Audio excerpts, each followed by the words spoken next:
Good morning. Good morning. Hello. Welcome to day 18 of our Tara Sadhana. Um, Today, we are working with one of my favorites. This is maybe even my very favorite Tara. Um, I love all of the Taras, but this one just has kind of a special energy. And when I read about her, you'll see. Sorry to be starting a few minutes late today. I have a couple of guests in town who just arrived this weekend, and it's a big day today. So I had a lot of getting ready to do. Okay, so today, Tara number 18, Tara Maja Chenmo, Great Peacock, protecting from and pacifying all kinds of poison. And Maja Chenmo is a peaceful white Tara. She protects from poison. Upon her Utpala flower at her left ear is a full moon marked with a rabbit. From this, rays of nectar light radiate, spreading in all directions and completely removing all poisons from the environment and from sentient beings. So, this is like an environmental Tara. This is a Tara that's not just the poisons and toxins of our minds, which obviously that's a big part of this practice, is to remove obscurations of our view, our mind, our thought patterns, but also she goes out into the world and she cleanses other forms of toxins. So, gases, exhaust fumes, chemicals. The moon symbolizes self arisen wisdom that is free from increasing and decreasing, free from transition or change. So in Tibetan Buddhism, there are different ways of approaching Tibetan Buddhism, different lineages and different paths, but all of them boil down to the same thing, which is the view, that your view informs your actions in the world, and your actions in the world create the world that you live in.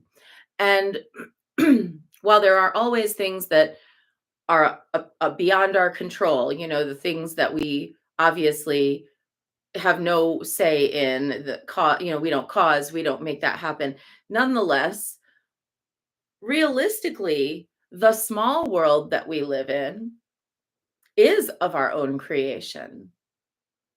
So Tara Maja Chenmo helps us cleanse toxicity from the world that we live in, and also from our immediate circumstances. But she's also helpful in getting us to see that the things that are out there in the world that are also causing problems, whether that's wars, governments, famines, blights, things like that, that all of those are also poisons, poisons in the collective. So, for example, like if I don't like my neighbor, that's my problem. The neighbor can do mean things. The neighbor could leave their trash cans out. The neighbor could do what. I wouldn't get mad at someone for leaving their trash cans out. But, the neighbor might have all kinds of things that the neighbor does that I don't like.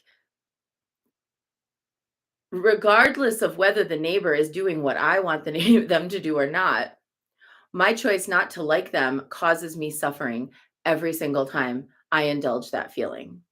So if I see those trash cans out, I'm like, oh, there's those trash cans again, or if I hear loud music, oh, the loud music again. With every increasing wave of negative energy that I put toward my neighbor, I'm actually now inhabiting the swamp of my own negative feelings. The only action that I can take is to either go over there politely and ask, hey, do you think you could turn the music down? I have to work tomorrow. Or, hey, I noticed that, you work really late on Mondays. Do you want me to take your trash cans in for you? Right. Or I can sit in that swamp until one night I'm just like, I've had enough and that's it. And I'm calling the police. I'm the one creating the condition. The neighbor is not the one creating the condition. So that's the view. And the view leads to the action. And then the action leads to the state that you live in. So I can either be like, oh, like I ended up making a friend of my neighbor. And oh, it turns out, yeah, she works really long hours. And so her schedule's different from mine. So we worked something out, or, oh, I take in the garbage cans and, the neighbor does something else, like, helps me with shoveling, right? Oh, that's where that can go. Or it can go to, now we have animosity. Now we're there with negative energy toward each other. And now everything is poisoned. So the things that are happening outside of us are that are beyond our immediate control: wars, famines, conflicts, pollution. I mean, at grand scale. I can either be angry about that, railing against it, mad, and there is a place for that. We've already seen it. I went to that place. We did that Tara chant where she is wrathful when she needs to be. But this Tara says, okay, what if I were to see those aspects as our collective karma? We are all soaking in what we created for ourselves as a collective. All those conflicts that have gone on, especially like conflicts that have gone on for hundreds or thousands of years. We did that collectively. So my part in creating healing for that could be chanting to Maja Chenmo. So that's what we're going to do today. She has a longish mantra. So we're going to just chant her mantra today. And it's Om Tare Tutare Ture Sarva Visha Tara Pet Soha. Visha. But sometimes when we're chanting in Tibetan, the Sanskrit V sound is a B sound. So you might have heard me in the past when we had the word Vajra say Bandra. So this is this way as well. Tutare Ture Sarva Bisha Tara Pit Soha. Okay, so I'll type it in.